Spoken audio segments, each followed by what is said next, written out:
Hi friend, তো অনেকদিন পর নিয়ে চলে এলাম একটা ছোট্ট মিনি ব্লগ নিয়ে। তো আমি আজকে গেছিলাম এক জায়গায়। যাওয়ার আগে আমি গপুরদেরকে খেতে দিয়ে জামা কাপড় কেচে দিয়ে গেছিলাম। তো সব কিছু কাজবাজ খাওয়া দাওয়া হয়ে গিয়ে রাতেরবেলা গা হাত পা শুয়ে জামা কাপড় ছেড়ে চলে এলাম ঠাকুর ঘরে, নিয়ে এলাম সাথে গপুরদের জামা কাপড় নিয়ে চলে এলাম। এই দেখো আমাদের গপুরা এখানে বসে আছে, সবাই মিলে গল্প করছে, খেলা করছে, রাত্রে খাওয়াও হয়ে গেছে। তো এই দেখো সবার সঙ্গে পরিচয় করে দিই, এটা হচ্ছে আমার সব থেকে ছোট্ট ছেলে ননি, যেটা খুব বদমাস এবং সব থেকে ছোট্ট। এটা হচ্ছে আমার গপু, তোমরা সবাই জানো। আর একজন ঘুরতে এসেছে, এটা হচ্ছে গবলু সোনা, আমার মায়ের গোপাল। তো এসছে আমাদের বাড়ি ঘুরতে, আবার চলেও যাবে।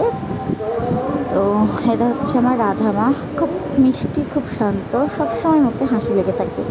আরেকজন হচ্ছে আমার লালা, এই হচ্ছে আমার লালা বা লাড্ডু, যেটাই বলো না কেন, এর দুটো নাম, লালা আর লাড্ডু। এরপরে আমি শাড়িটা দেখে বসে আমি দেখি বিছানাটা করে নিচ্ছি, ভালো করে ঝেড়ে বিছানাটা পরিষ্কার করে নিচ্ছি। এদিকে দুটো খাটে শোয়।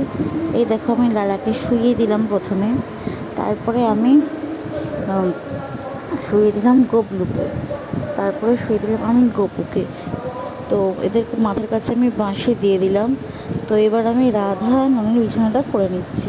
এদিকে রাধা ননিকে শুয়ে দিয়েছি, গোমাতাকে এদিকে ননির বাঁশি দিয়ে দিচ্ছি, আর এদিকে খাওয়া দাওয়ারও দিয়ে দিয়েছি। এবার এদিকে সবাইকে ভালো করে চাপড়ে ঘুম পাড়িয়ে দিচ্ছি।